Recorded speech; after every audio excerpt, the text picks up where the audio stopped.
Every day, something dramatic happens in the Caribbean that affects our lives. We'll give you the details. We'll give you the facts on Caribbean Perspective with Eddie Frederick. Here's Eddie Frederick. So glad you can join us. Caribbean Airlines steps up its services to St. Kitts and Nevis in its bid to help fill the void left by Liat. This story takes the lead in today's edition of Caribbean Perspective for Wednesday, 12th July 2023. Details after this important message. The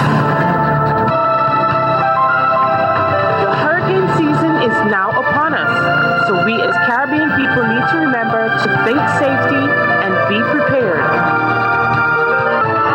Avoid venturing outside during a storm or hurricane, especially if there are strong winds. Rooftops and other debris are often blown about and can cause great damage.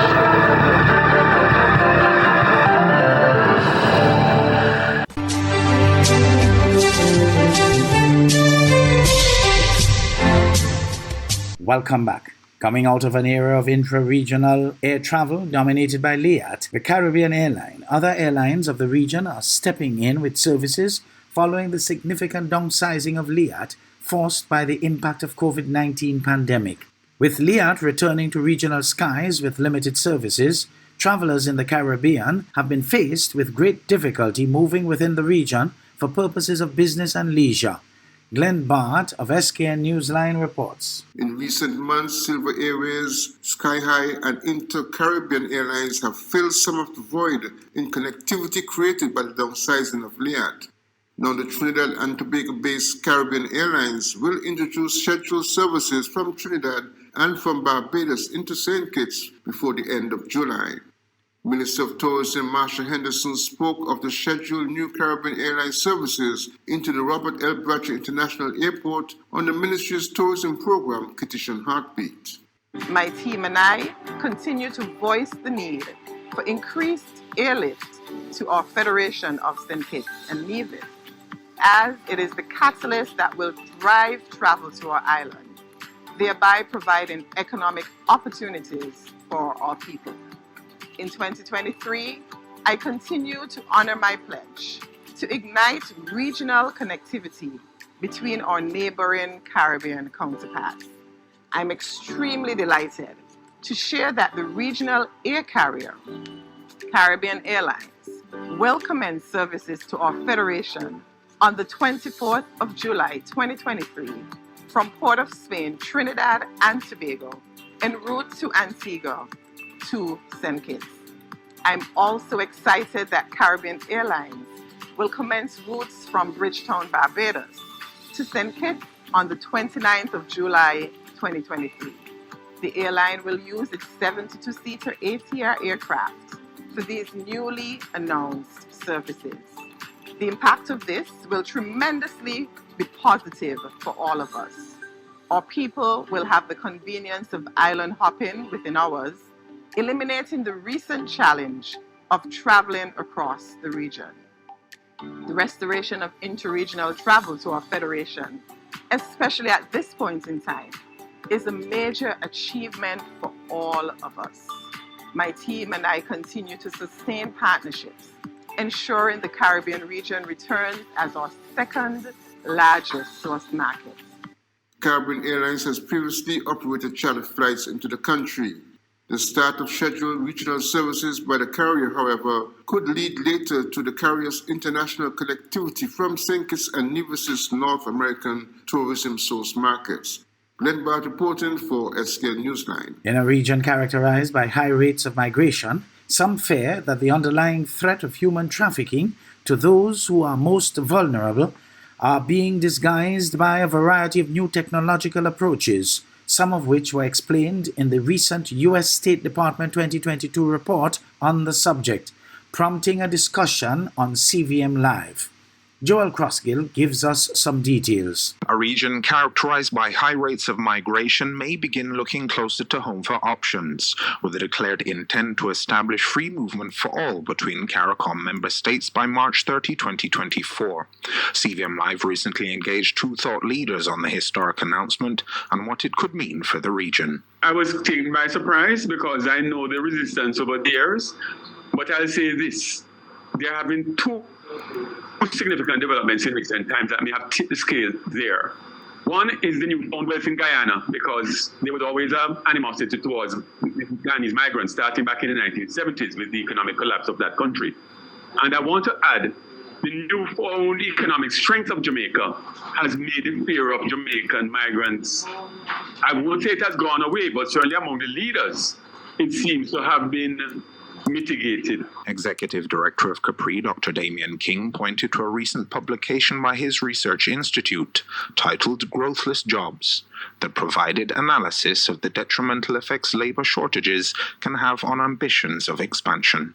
That report highlighted the extent to which the labor shortage has now become a constraint on economic growth in Jamaica.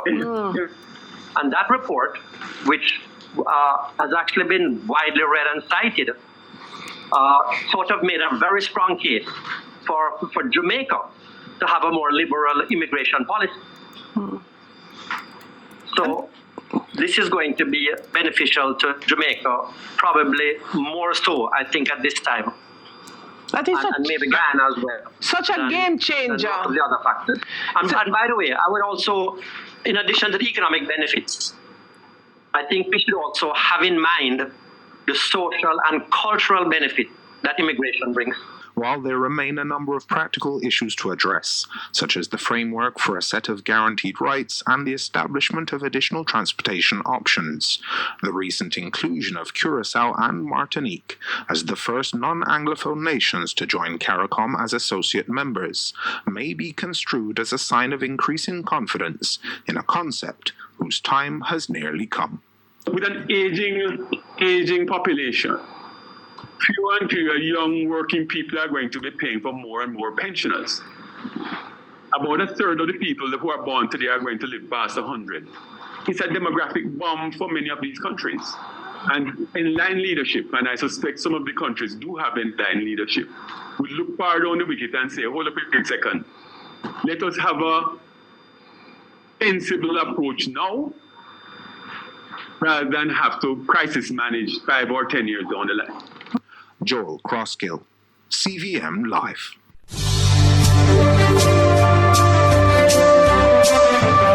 You're listening to Caribbean Perspective with Eddie Frederick.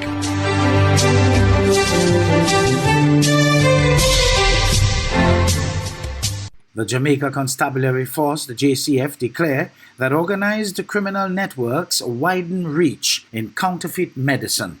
More in this TVJ news item. A warning this evening from the police about certain counterfeit goods being sold by organized criminal groups. At a recent virtual town hall meeting organized by the St. Catherine South Police, Superintendent Carl Berry explained that as criminal groups get more sophisticated, they are engaging in underground business operations, some with serious health consequences. To include counterfeit medicine that we had to take out of the community before it reaches into the bodies of individuals. Because when they were tested at the lab, nothing in there was legitimate. And better yet, the majority of the ingredients were cancerous. He noted a direct link between organized crime and other criminal activities. We're seeing criminal groups who are not organized and stealing people cattle, stealing people animals, and stealing people's agricultural produce. We're seeing cash for gold. We've put a big dent in it, but it has not ended. Too many of our mothers are treating meals like they're ATMs. That's according to Mark Jackson. Let's listen to this Bite of the Week from TVG News. The principal of Ascot Primary, Mark Jackson, he urged mothers and fathers to come together for the sake of their child's education. Here's our Bite of the Week. Too many of our mothers are treating the meals like they're ATM.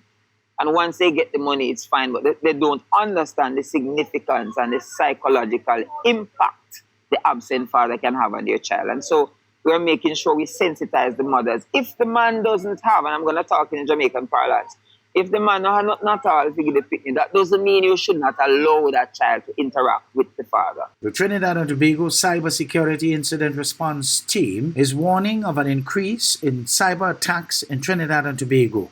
In a public advisory issued on Sunday, the National Security Unit urged all organizations to take the necessary precautions to mitigate against rising ransomware attacks on Trinidad and Tobago. Vanessa Cutting of TV6 News filed this report. On the heels of the cyber attack on schools back in April and Friday's cyber attack on the Attorney General's office, the Trinidad and Tobago Cybersecurity Incident Response Team is reporting a marked increase in ransomware attacks in the country. Let's compare the last 9 months against the previous 9 months. So we're looking at the last year and a half. And over the last year and a half, the first 9 months may have had about 4 to 5 incidents. Over this last 9 months, we could say that we have had a threefold increase. We have about 13 incidents, so that will be roughly 250% increase in what we have in the context of reported incidents. However, the team was unable to provide any information on the attack on the AG's office. We're seeing this advisory coming out on the heels of an attack on the AG's office. Are you able at all to tell us what was the extent of that attack which occurred on Friday? No, I'm still not at the liberty to share anything about what happened to AG because, as I said before, we weren't involved in the remediation of that incident, and I really can't. I don't have the permission, in a sense, to share any information based on that cybersecurity attack. That would really have to come from the AG's office. Smith says the Cybersecurity Incident Response Team has advisory and consultative functions and also provides response to cyber incidents. He tells TV6 the attacks are foreign-based and are almost always for financial gain. Not all the cases that we have seen is what we responded to. So in the context of the incidents that we have responded to, the 5 incidents, we have been able to help the unit, one, recover, identify the indicators of compromise, and assist them in restoring their services within a timely manner. The unit has the following advice for organizations. And it's really targeting organizations and companies. They would need to ensure that they update their hardware and infrastructure, use proper cybersecurity methodologies, having proper passwords. Updating would be also that, ensuring that the software is patched, and following really backups, having both offline, well, that 3-2-1 backup strategy, ensuring that they have backups, the necessary backups, and ensuring that they have an offline backup that they could recover from, that is tested, and they are very much sure about it. So those are the things that they need to have. Vanessa Cutting, TV6 News. One man is dead and another listed in critical condition at hospital following an early morning shooting incident in Maraval. TV6's Vanessa Cutting again reports. The murder toll hit 297 this morning with the shooting death of Tevin Morrison, aka Piggy, who was charged back in 2020 along with a police officer for a robbery staged during a fake roadblock. Reports are that Morrison and a friend, Brian Eastman, were returning from a boat ride sometime before 4 this morning, when upon reaching in the vicinity of Maraval Plaza along Saddle Road, the burgundy Mercedes-Benz in which they were traveling was hit from behind by another vehicle, causing their vehicle to tail spin. Videos circulating on social media show the Benz reversing at top speed down the Saddle Road before crashing into the plaza. The assailants then alighted from their vehicle and fired several shots at Morrison and Eastman. Morrison died at the scene while Eastman was transported to hospital, where he's listed in critical but stable condition. In this video sourced from Uncut News, a white Nissan Tiida is seen pulling up to the scene a few moments later. A man and a woman come out of the car and proceed to look into the victim's vehicle.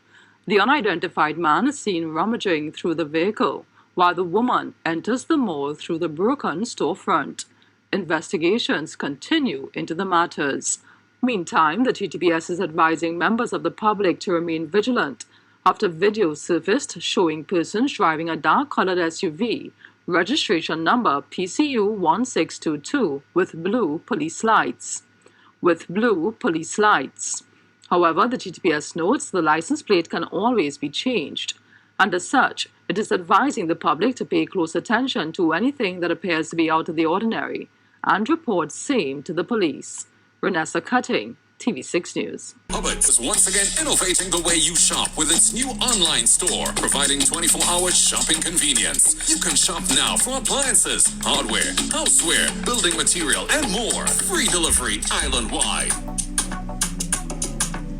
Start shopping now at hubbardshardware.gd. Safe, convenient, reliable.